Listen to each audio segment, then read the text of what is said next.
Laki-laki kok jadi tukang syair. Anak empu itu kan seharusnya jadi empu. Jadi empu yang lebih bagus, yang lebih hebat dari saya.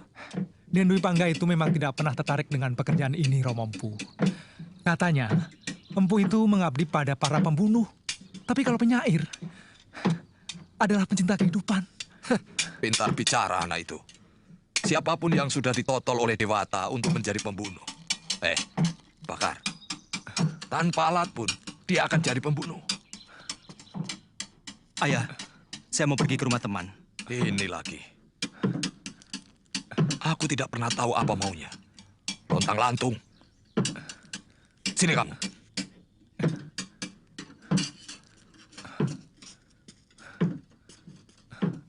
Di sini tempatmu. Bara api dan besi akan menempa dirimu menjadi manusia tangguh. Paham? Bagus. Menjadi empu itu tidak hina. Bahkan para kesatria menaruh hormat. Ini adalah pekerjaan orang-orang mulia.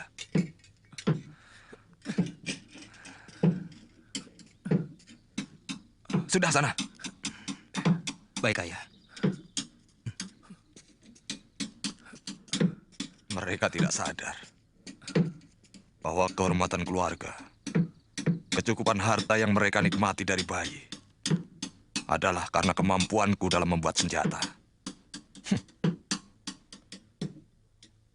Keberhasilan para narapati serta senopatiku yang gagah berani itu tidak akan mulus tanpa memiliki senjata pusaka. Untuk itu, aku sangatlah menghargai empu yang dengan sangat tekun telah menciptakan senjata-senjata pusaka untuk mereka.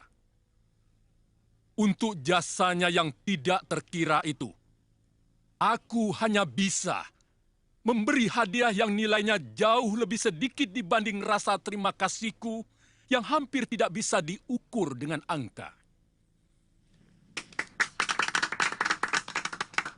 Empu Hanggareksa, mendekatlah padaku untuk mendapatkan sedikit anugerah dariku.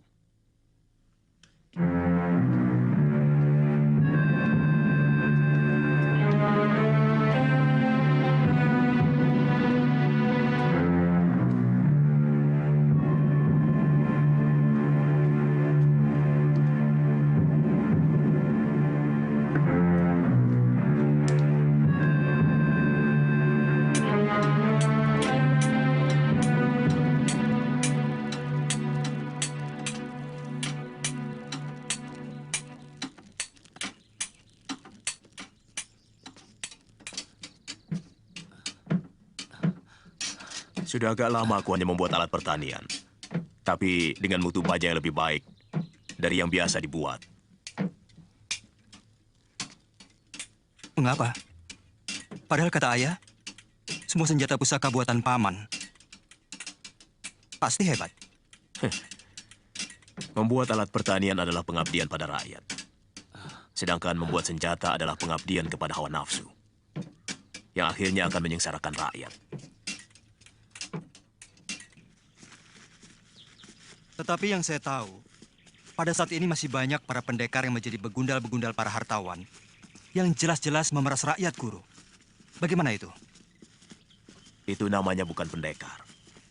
Karena seorang pendekar itu pembela kaum lemah. Dan sangat setia pada keadilan, kepada negara. Setiap orang bisa saja memiliki ilmu kanuragan dan kedikdayaan. Tapi tidak setiap pemilik ilmu itu adalah pendekar.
Kamandanu,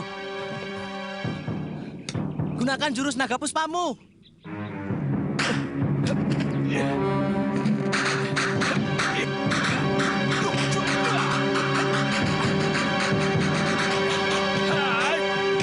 Kamandanu, jadikan angin dan hawa untuk menahan tubuhmu.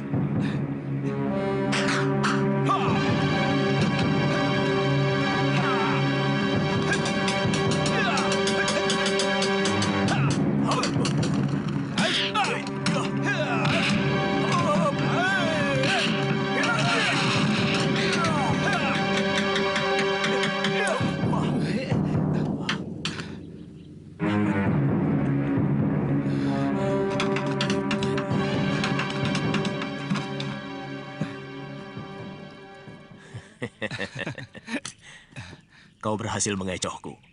Serangan tanganmu tadi begitu cepat sehingga menutupi pandangan mataku. Itu adalah kunci keberhasilanmu. Sayang, kau terlalu bernafsu menyerangku, sehingga kurang teliti. Benar, Guru. Saya merasa Guru selalu mampu membaca serangan saya. Mungkin arah serangan saya sudah Guru baca dari sorot mata. Benar. Seorang pendekar yang arif harus mampu membaca serangan lawan lewat sorot matanya. Iya. Sehingga kita dengan mudah menghadapi jurus lawan. Itu kamu harus pelajari. Baik.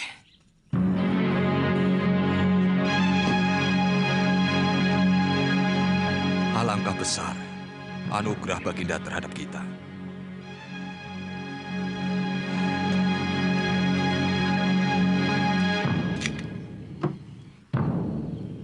Lihat, ini semua karena pekerjaan ayah sebagai seorang empu. Itulah sebabnya, mengapa ayah mau supaya kau, juga Kamandanu, meneruskan pekerjaan ayah.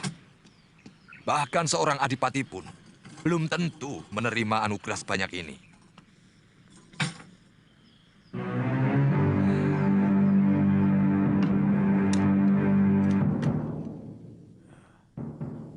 Bawa semua emas Kertanegara ini, Anggareksa. Sekeping pun aku tidak ingin memilikinya.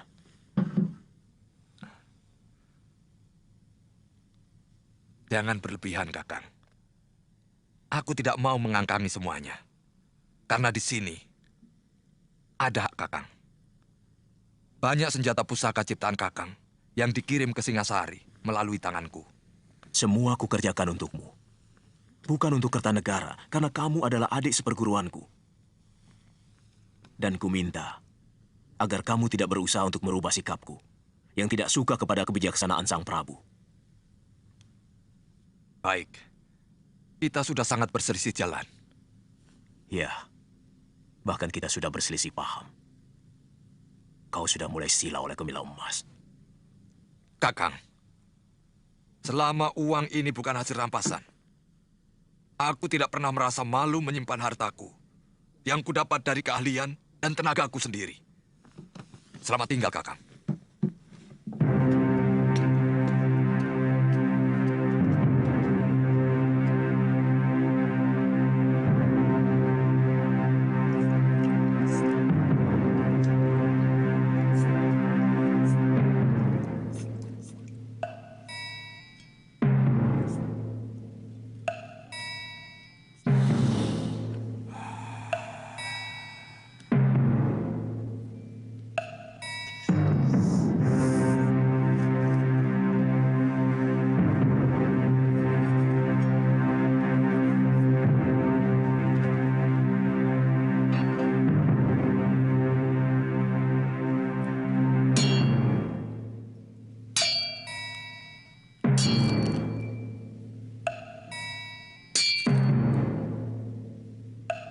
Masih kalah juga. Benar-benar ilmu Kakang Ranubaya masih lebih tinggi.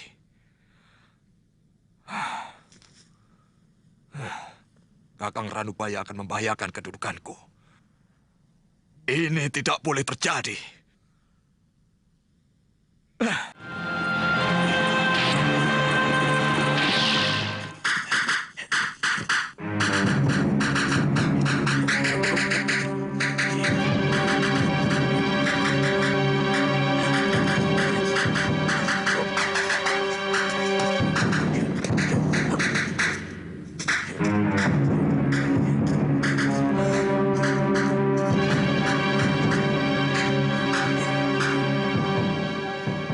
Perhatikan baik-baik.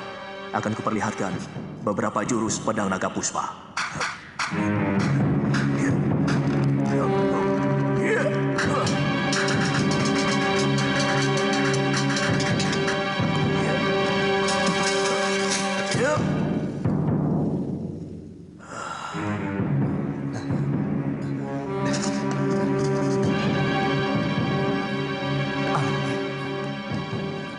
Guru, kok kayunya masih utuh, Guru? Awas! Help!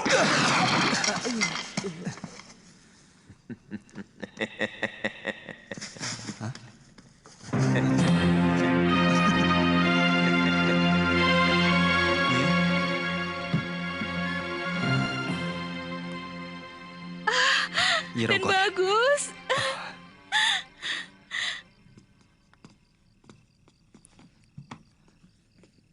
bagaimana kabar Ayahanda, Nyi? Sehat. Tapi akhir-akhir ini Gusti Sepuh sering mengurung diri di kamar pengisian. Nyai tidak tahu kenapa Gusti Sepuh sering murung. Mungkin memikirkan kamu.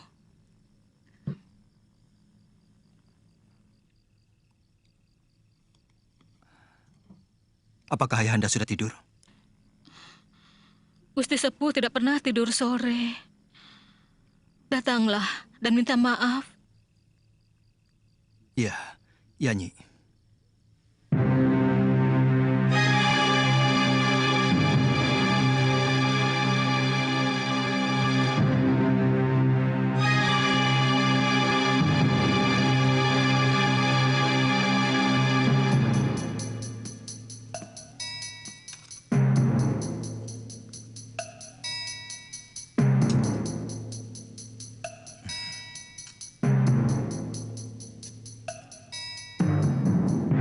Duli Paduka Gusti Prabu, sebagai abdi yang ditugaskan membuat senjata pusaka dan semua perlengkapan tentara Singasari, serta mengelola ruang penyimpanan dan pemeliharaan senjata istana Singasari.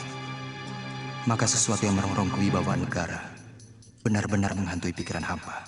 Di kampung tempat tinggal hamba Kurawan, ada seorang empu senjata yang juga baik mutunya. Dia bernama Empu Ranubaya. Berkali-kali hamba mengajak dia untuk ikut mengerjakan pesanan Paduka Gusti, tapi dia selalu menolak. Bahkan berani menghina Gusti Prabu sendiri. Hamba bersedia membantu utusan Paduka untuk menindak Empu Ranubaya yang cenderung untuk berkhianat.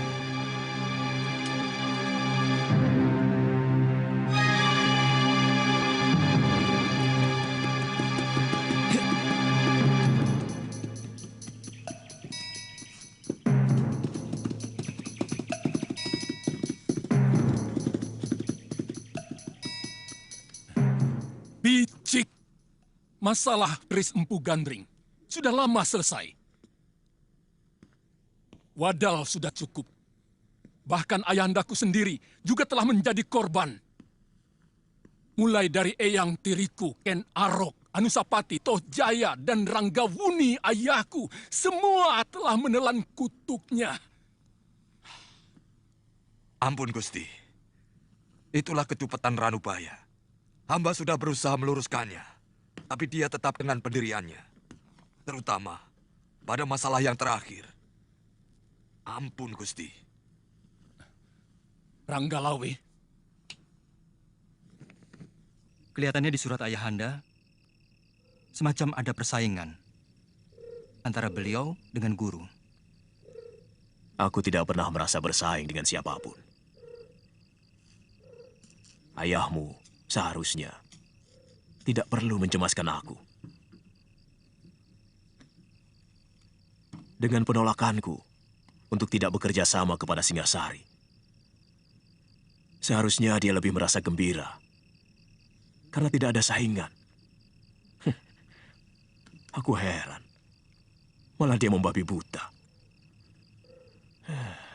Saya cemas kalau tentara Singosari akan menyiksa guru. Tidak akan kubiarkan siapapun menyentuh kulitku.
Boleh juga anak didikmu itu. Aku suka watak jahatnya. Mari.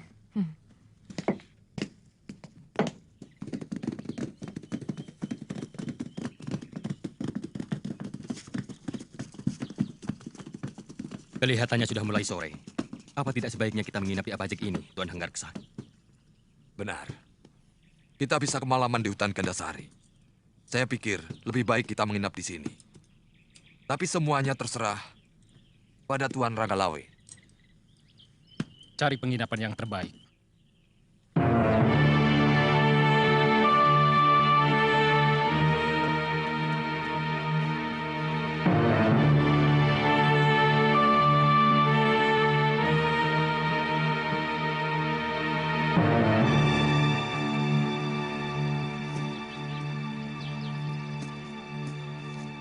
Waduh, selamat datang tuan-tuan.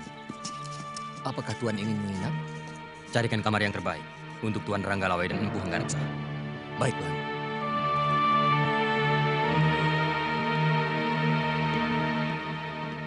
Ada apa, Lejong? Matamu seperti mau melompat keluar. Guru, ada orang Singasari yang dulu pernah mau saya rampok. Sekarang, saya mau merampoknya lagi. Sampai berhasil. Tidak boleh tidak, Guru. Orang Singasari. Silakan tuan-tuan istirahat di sana. Tempatnya sudah tersedia. Yang tinggi besar itu, namanya Ranggalawe. Dia salah satu perwira Singasari yang cukup tangguh. Dia sudah punya banyak pengalaman dalam berbagai medan pertempuran.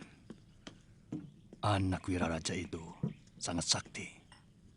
Siapkan makanan dan minuman. Kalau yang berpakaian seperti pendeta itu, siapa? Aku belum kenal. Kemungkinan dia seorang empu keris.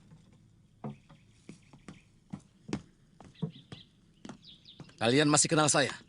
Tentu. Kamu adalah kelas kambing yang pernah mau merampok kami. Dan sekarang, saya mau minta semua harta yang kalian bawa. Jangan main-main. Kumpulkan seluruh uang kawan-kawanmu.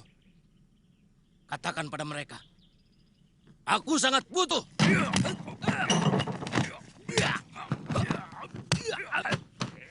Kau kenal mereka?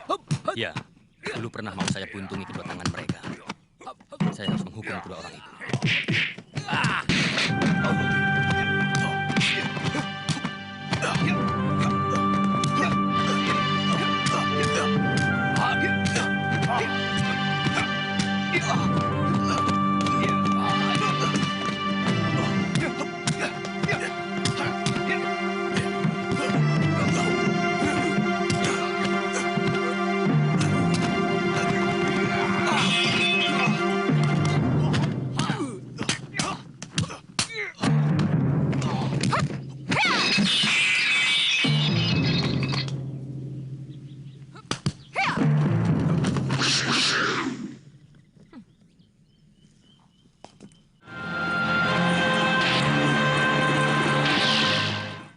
Sabar. Kenapa tiba-tiba tuan yang terhormat ini menyerang dia? Mereka mau merampok kami. Dan ini benar-benar satu penghinaan langsung kepada tentara Singasari. Benarkah kamu mau merampok mereka, Jaran? Bohong, Guru. Saya tidak pernah bilang mau merampok. Saya minta secara baik-baik seluruh harta mereka. Nah, mereka kan hanya mau meminta. Kalau tuan mau memberi, ya silakan. Kalau tidak mau, jangan langsung main cabut keris. Saya kira yang punya keris bukan hanya tuan saja. Jadi kalian menantang? Namaku Dewi Sambi. Saya yakin tuan sudah lupa. Maklum, orang penting selalu lupa akan nama. Padahal dulu kita sudah saling kenal, bukan? Buat apa mengenang nama macam kalian? Kata-kata terakhir tuan sudah cukup menghina saya. Benar, penghinaan tak bisa diterima. Dan sejak kecil saya sudah bersumpah untuk menghukum orang yang berani menghina saya.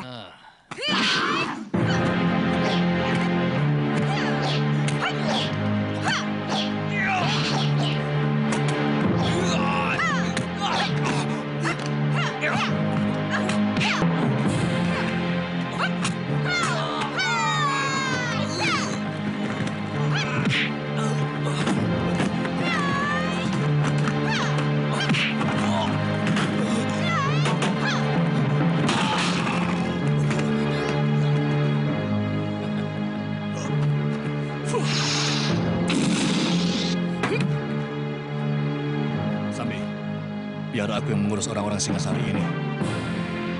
Kau cepat susul orang yang tadi.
Hati-hati, Paman.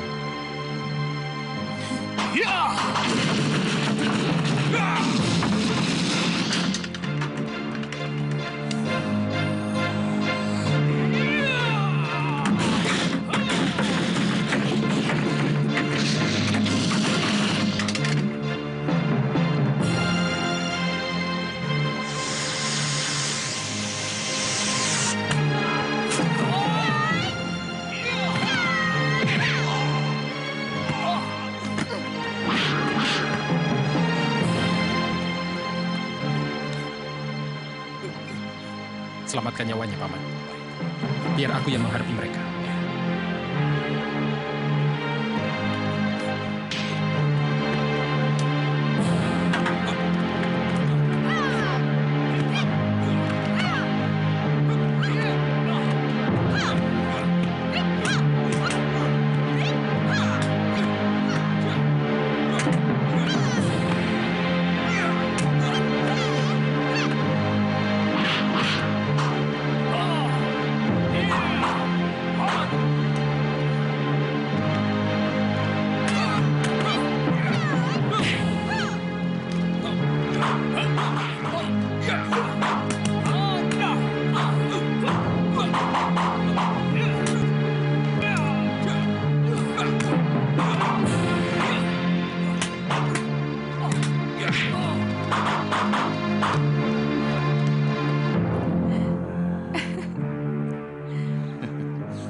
Kamu telah melukai seorang prajurit Singasari.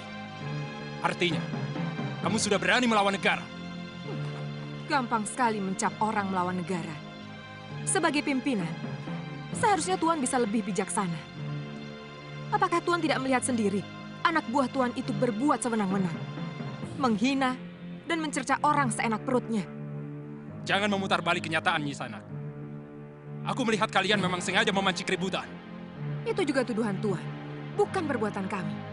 Jadi seharusnya Tuan yang kami beri pelajaran.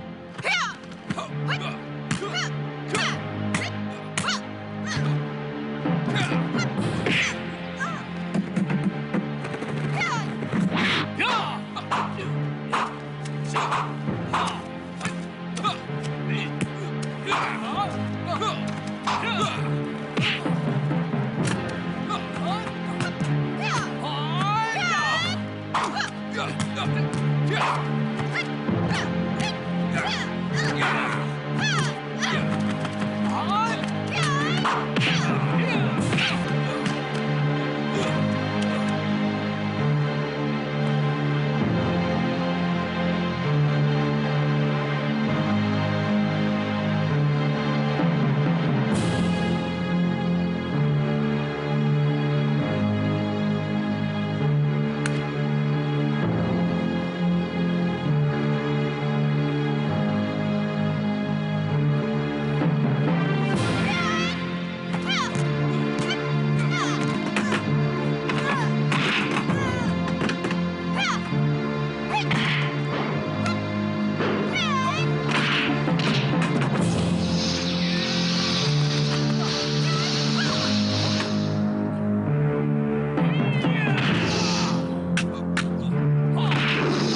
harus mencari penginapan, Jamus. Daripada nanti kita kemalaman. Di sini ada, Gusti Pati.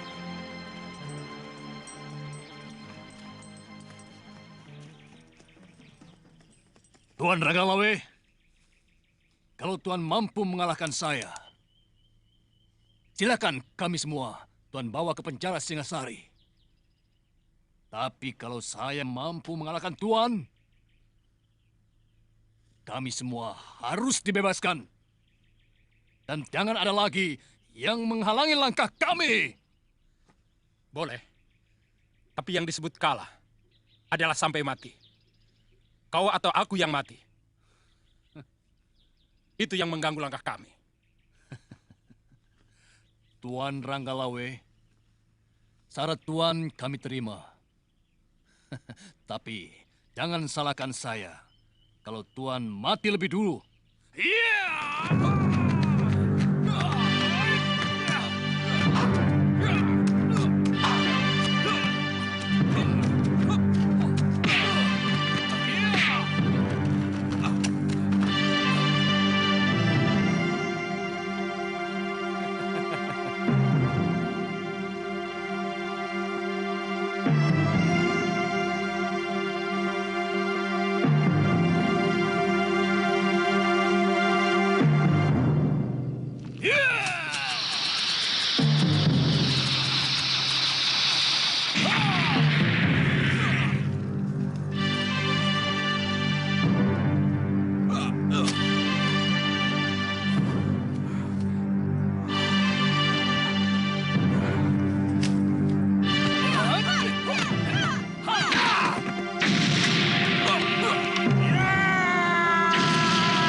Gusti Patih, jangan diteruskan.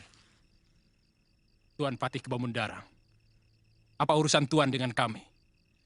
Ini daerah Singosari, bukan Gelang-Gelang. Tuan tidak berhak melarang siapapun di sini. Sabar. Memang ini bukan daerah kekuasaan saya. Saya juga sebenarnya tidak enak ikut campur. Walaupun hanya untuk mendamaikan. Tuan Ranggalawe, mereka ini adalah orang-orang saya. Sebagai Patih Gelang-Gelang, saya minta maaf atas kesalahan mereka. Saya tidak suka diolok-olok. Mereka jelas telah melecehkan kami, tentara Singasari. Itulah mereka. Mereka tidak tahu sedang berhadapan dengan siapa.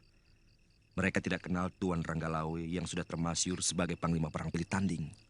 Baik, karena Tuan sebagai pejabat Gelang-Gelang, saya maafkan mereka. Tapi saya tidak mau melihat mereka di tanah Singasari. Kalau masih juga saya jumpai mereka, terpaksa mereka akan berhadapan denganku. Dan hukumannya, mati. Terima kasih Tuan Ranggalawe. Saya akan perintahkan mereka untuk kembali. Sekarang juga.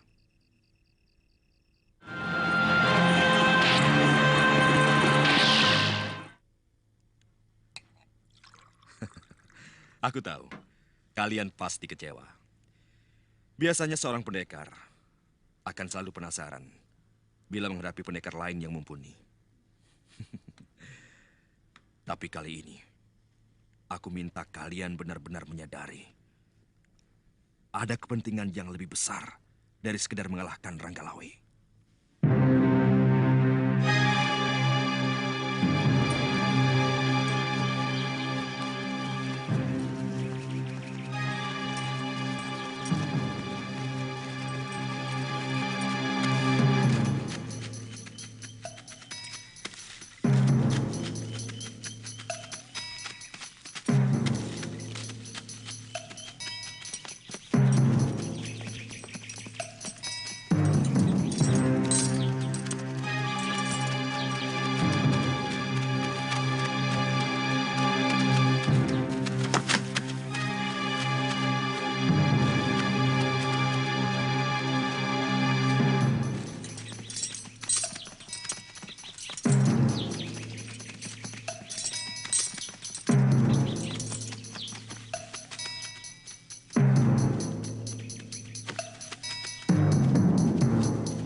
Guru, ada rombongan tentara Singosari telah memasuki desa. Mereka mungkin mau menangkap Guru. Sebab Ayahanda ada di antara mereka, Guru. Di mana kalian lihat? Di Bukit Padang Rumput. Masih ada waktu. Wirot, kamu jaga jalan menuju kemari. Kalau mereka sudah terlihat, cepat beritahu. Baik, Guru. Apakah Guru mau menyerah? Aku akan pergi. Sebab kalau aku sampai tertangkap, nasib ayahmu tidak akan lebih baik. Tentu kau pernah mendengar tentang Kris Empu Gandring? Iya, pernah, Guru. Empu Gandring tewas oleh Ken Arok. Dan terus-menerus, Kris itu menuntut balas pada sanak kadang Ken Arok yang meneruskan kekuasaannya di Singasari. Tentu saja para cantrik-cantrik Empu Gandring menaruh dendam kepada Singasari. Dan salah seorang murid terkasih dari Empu Gandring adalah Empu Bango yang mempunyai murid tunggal bernama Empu Sasi. Mereka ini semuanya bersumpah untuk tidak mengabdi kepada Singasari. Termasuk dua orang muridnya yang bernama Empu Ranubaya dan Empu Hanggareksa. Ayahmu sendiri. Tapi ternyata ayahmu lebih memilih untuk mengkhianati sumpah itu. Kamandanu, untuk sementara kita harus berpisah. Jurus naga puspa yang kau pelajari, tinggal jurus pamungkasnya saja. Suatu saat kita pasti bertemu lagi. Guru mau kemana? Bolehkah saya ikut? Jangan. Aku tidak mau ada bibit perpecahan timbul di rumahmu. Sementara aku meninggalkan Kurawan, sambil mempersiapkan senjata buatmu. Sebagai pelengkap jurus naga puspa yang kau pelajari. Suatu saat kita pasti akan bertemu. Waktunya sudah sempit. Rumah ini harus kubakar. Aku tidak mau ada orang Singasari yang menyentuh barang-barangku.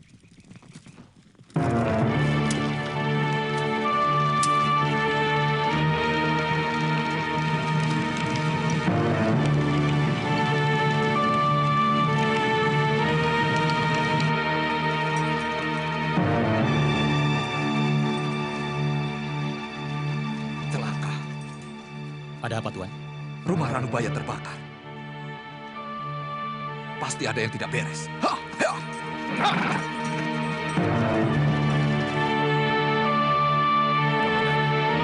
Aku rasa kini saatnya kita berpisah.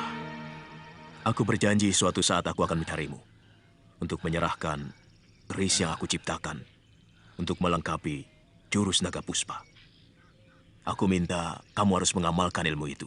Untuk membela kaum yang lemah. Baik, Guru.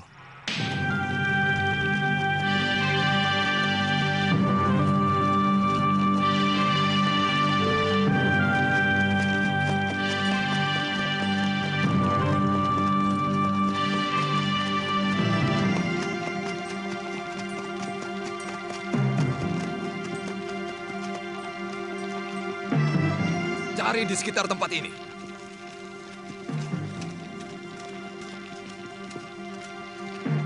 Pasti ada yang memberitahu. Apakah Tuan pernah menceritakannya pada seseorang? Bahkan pada anakku sendiri pun tidak.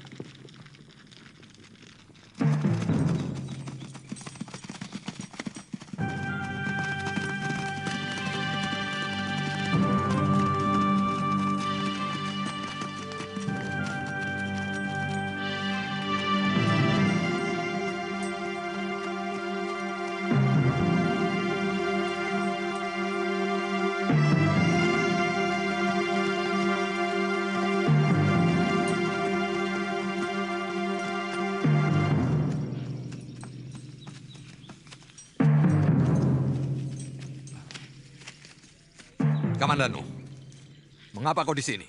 Mengucapkan selamat jalan pada Paman Ranubaya, Ayah. Rupanya selama ini kau minggat kemari. Saya nggak suka beruh di sini, Ayah.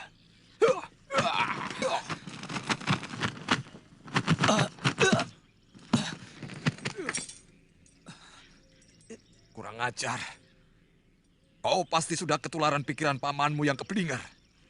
Balelo. Yang saya dapatkan dari beliau adalah kejujuran dan juga kebersihan jiwa, Ayah. Cukup! Aku tidak mau mendengar alasan dari empu yang berpikiran picik macam pamanmu. Apakah bisa disebut picik?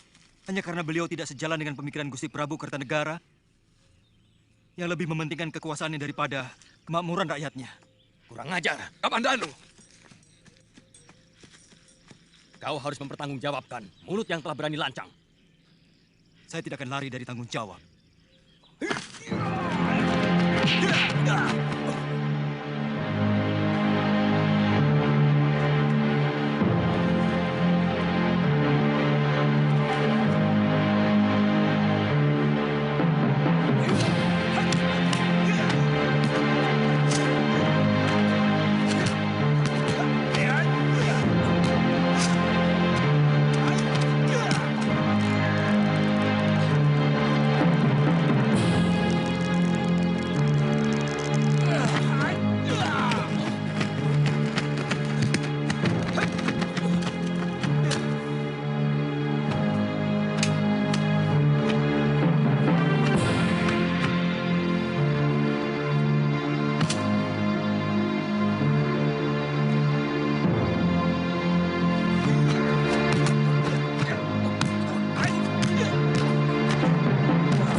Maaf Tuan Ranggalawe. Biarkan saya yang membunuh anak saya sendiri. Dia memang patut untuk dibunuh. Saya menyesal. Mengapa dia justru mengikuti kesesatan Ranubaya? Paman Empu tidak usah cemas. Aku tidak menyalahkan Paman. Aku malah tertarik pada keberaniannya. Tapi saya malu, Raden.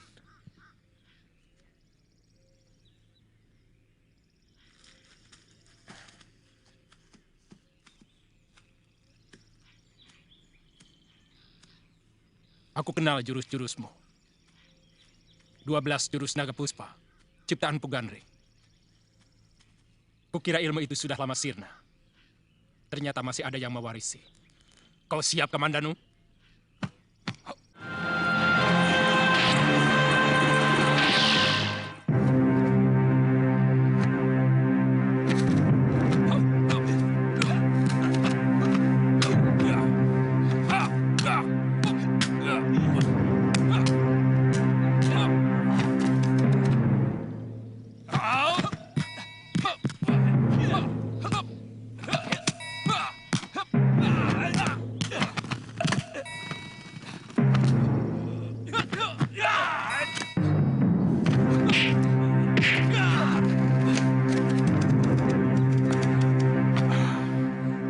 Saya yakin kau titisan Pugandri.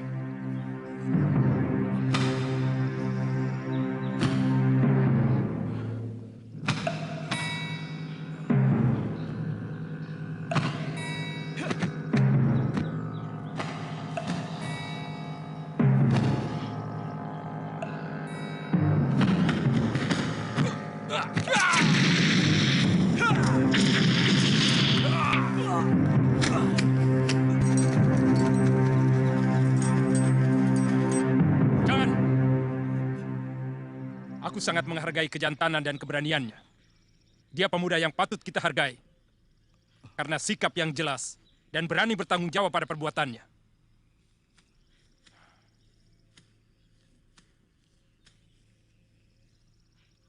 Makan obat itu untuk menghentikan darah dan mengeringkan luka dalammu. Bunuh saja sekalian anak itu, Tuan Ranggalawe. Saya merasa gagal punya anak seperti ini.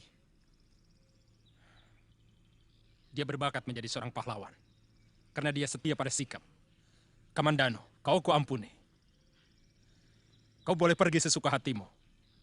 Dan yang perlu kau camkan adalah, kau boleh benci pada siapapun. Tapi belalah negerimu.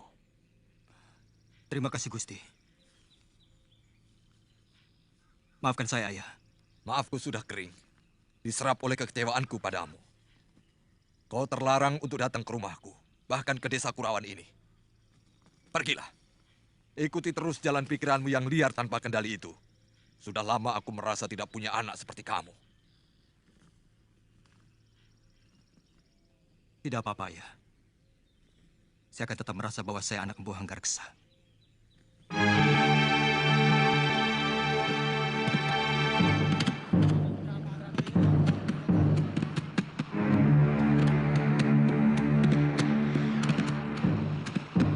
Hoi, ada kapal besar datang! Hoi, ada kapal besar! Hoi, ada kapal besar datang! Hoi, ada kapal besar! Ada kapal besar datang! Mereka seperti dari negeri seberang. Lihat, bentuk kapalnya berbeda. Lihat ujungnya seperti naga. Mungkin dari negeri naga. Cepat, panggil Gusti Adipati. Sudah, Kemi dan Nunu sudah ke sana.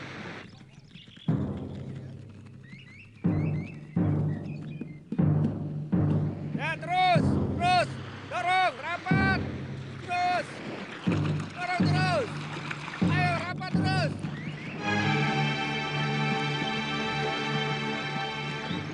Raden tahu mereka itu dari mana?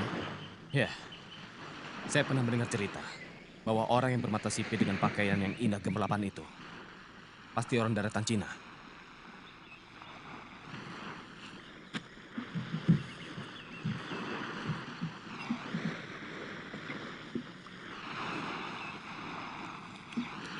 Kami datang dari kerajaan Mongol. Kami mau ke kota raja. Bisakah Tuan menunjukkannya? Bisa. Tapi tuan-tuan ini mau ke kerajaan mana?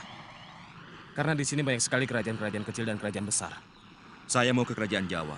Nama rajanya Prabu Kertanegara. Prabu Kertanegara. Kelihatannya mereka sangat ramah dan bersahabat. Sementara ini mereka berada di Wisma Tamu, diantar oleh Gangadhara. Kalau begitu, besok akan kulaporkan pada Gusti Prabu. Mudah-mudahan tidak membuat masalah. Soalnya, akhir-akhir ini Gusti Prabu seperti sedang resah.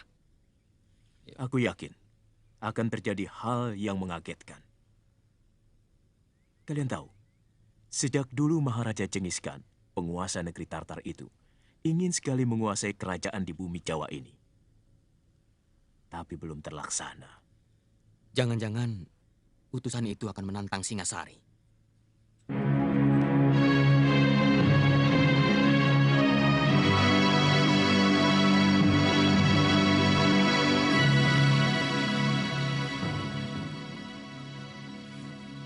Hamba mengaturkan surat dari Baginda Maharaja Kubilai Khan, penguasa dari daratan Hindustan hingga pantai timur negeri Cina. Baca surat itu, Wijaya.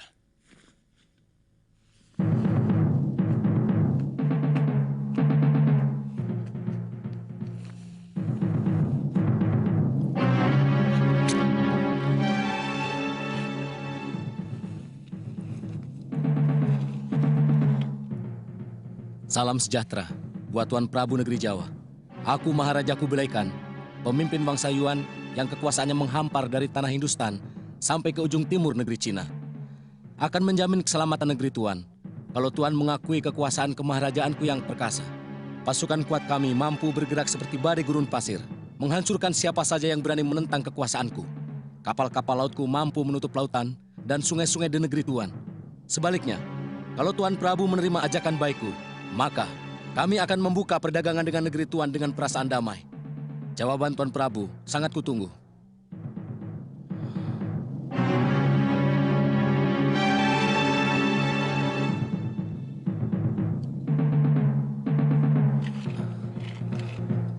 Sebagai utusan, hamba menunggu jawaban dari Sang Prabu.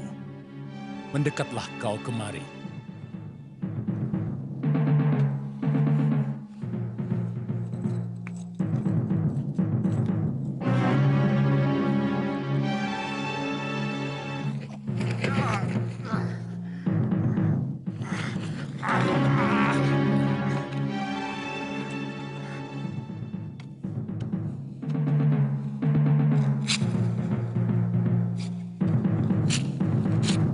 Itulah jawabanku. Katakan pada rajamu prajurit-prajurit Singasari bagaikan gunung karang yang sanggup menahan angin taufan sedahsyat apapun. Kau akan menyesal dengan perlakuanmu ini. Negerimu akan merata dengan tanah.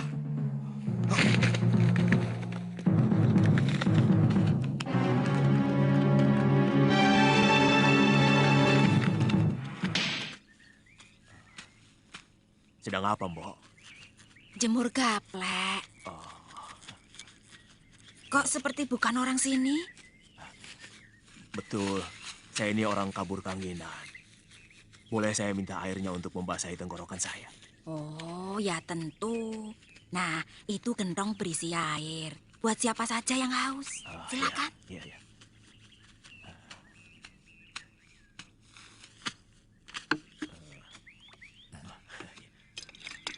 Minta ya, Pak.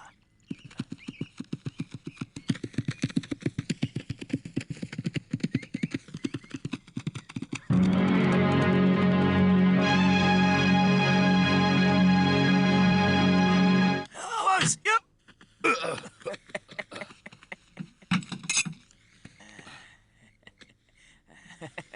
Sayang, golok sebagus ini, tapi mutu bajanya kurang sempurna.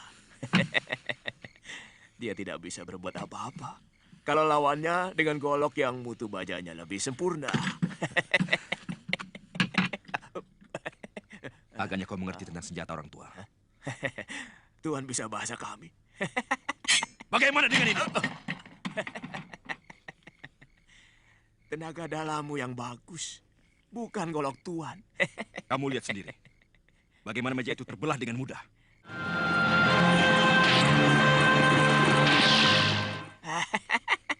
Meja itu terbuat dari kayu.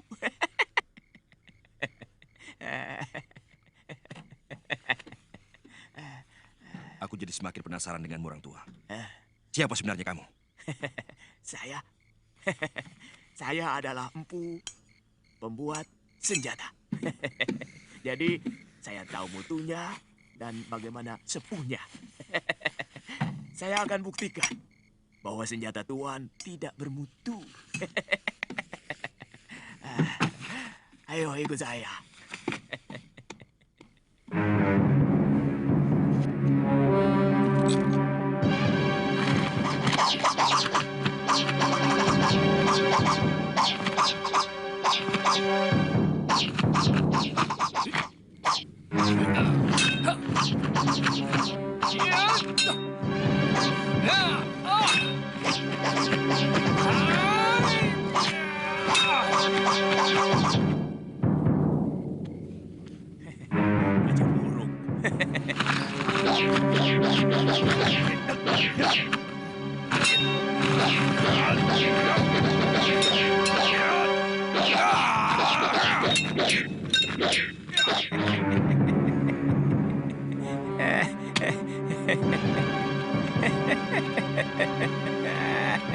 Kurang ajar.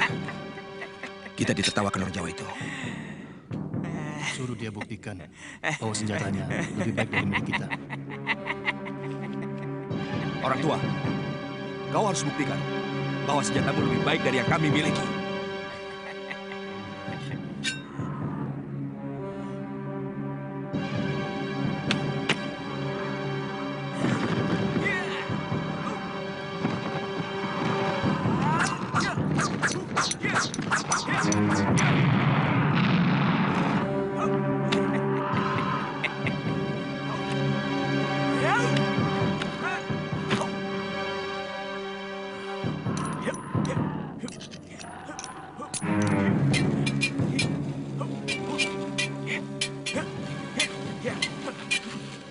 Cukup!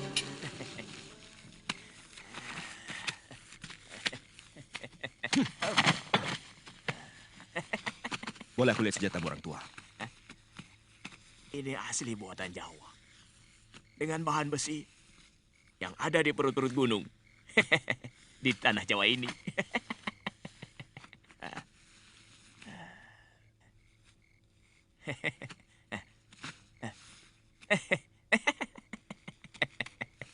Luar biasa.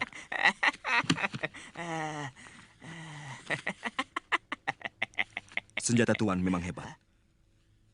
Kami mengakui kelebihan Tuan dalam ilmu membuat senjata.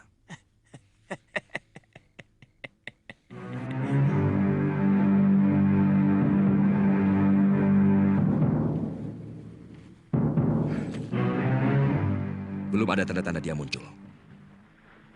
Jangan-jangan dia tertangkap. Kelihatannya orang tua aneh itu bukan orang sembarangan. Wong Chow juga bukan orang sembarangan. Racun penenangnya sangat ampuh.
Kami sengaja menculik Tuan, karena kami menduga Tuan adalah mata-mata yang sengaja dikirim ke Kertanegara untuk mengawasi kami. Sekarang Tuan kami jadikan tawanan negara. Silakan.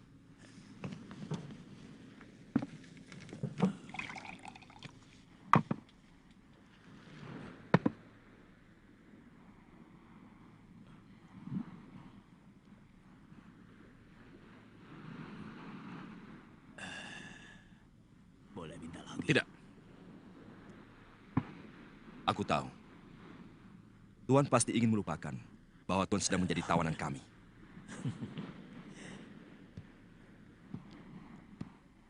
Kalau dia mau tambah anggur lagi, suruh dia lawan saya, Tuan. Kau bisa mendapatkan anggur itu kalau kau berhasil merebutnya dari tangan Tuan Chen Pi.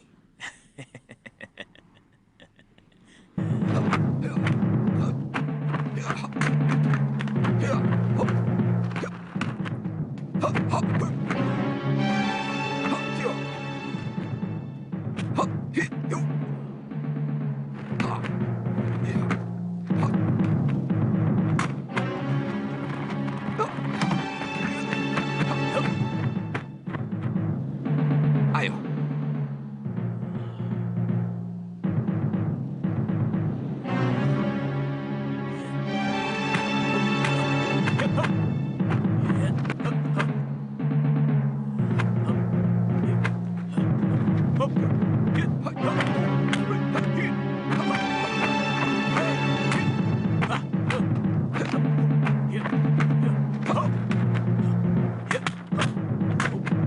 Biasa. Itu pasti baru jurus-jurus dasar dari kungfu. Aku yakin dia pasti bisa merebutnya.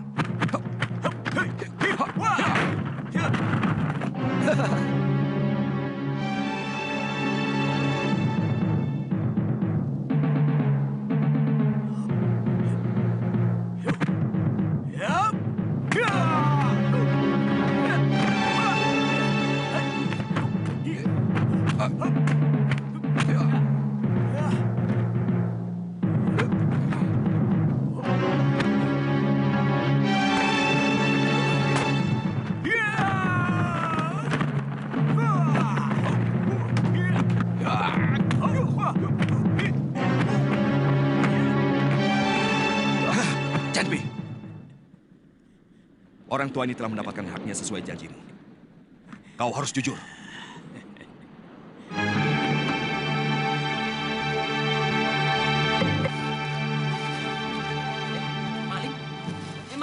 Maling, itu maling. Ayo, maling. Jangan, ampun.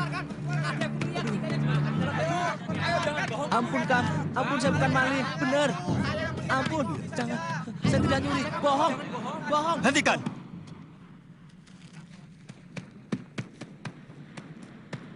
Saya akan bayar semuanya, apa yang telah diambil.